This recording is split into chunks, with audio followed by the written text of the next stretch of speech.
एक बार की बात है, एक निसंतान राजा था।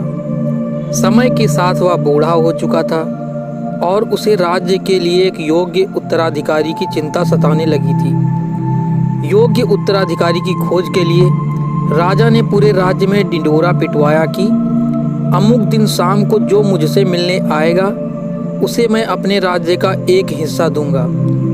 राजा के इस निर्णय से राज्य के प्रधानमंत्री ने रोष जताते हुए राजा से कहा, महाराज, आपसे मिलने तो बहुत से लोग आएंगे और यदि सभी को उनका भाग देंगे तो राज्य के टुकड़े टुकड़े हो जाएंगे।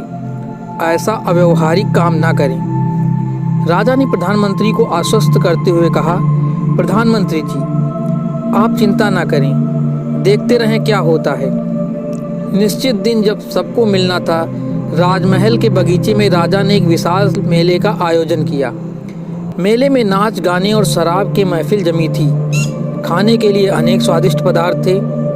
मेले में कई खेल भी हो रहे थे, जिसके कारण राजा से मिलने आने वाले कितने ही लोग नाच गाने में अटक गए, कितने ही सुरा सुंदरी में, कितने ही आश्चर्यजनक खेलों में मशगूल हो गए तथा कितने ही खाने पीने, घूमने फिरने के आनंद में डूब गए। इस शाम का समय बीतने लगा, पर इन सभी के बीच एक व्यक्ति ऐसा भी था जिसने किसी चीज की तरफ देखा भी नहीं, क्योंकि उसके मन में निश्चित ध्येय था कि उसे राजा से ही मिलना है। इसीलिए वह बगीचा पार करके सीधे राजमहल के दरवाजे पर पहुंच गया। पर वहां खुली तलवार देखकर दो चौकीदार खड़े थे। उन्होंने उसे रोका, पर वह रुकने वाला कहाँ था। उनके रोकने को अनदेखा करके और चौकीदारों को धक्का मारकर वह दौड़कर राजमहल में चला गया, क्योंकि वह निश्चित समय पर राजा से मिलना चाहता था। अब जैसे ही वह अंदर पहुंचा, राजा उसे सामने ही मिल गए और राजा ने कहा, मेरे राज्य में कोई व्यक्ति तो ऐसा मिला जो किसी प्रलोभन में फंसे बिना अपने ध्येय तक पहुंच सका।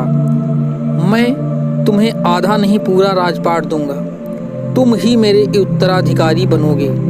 वह व्यक्ति खुश हुआ कि वह जिस लक्ष्य से आया था उसका फल मिल गया। वह बिना किसी रुकावट के चक्कर में आए अपने लक्ष्य को प्राप्त करने में सफल रहा। तो दोस्तों, इस कहानी से हमें यह सीख मिलती है कि व्यक्ति का दृढ़ संकल्प ही उसे उसके लक्ष्य पर स्थिर बनाए रखता है। यह शब्द दृढ़ संकल्प की गहराई को समझने वाला व्यक्ति अपने मनचाही लक्ष्य को प्राप्त करने की क्षमता रखता है।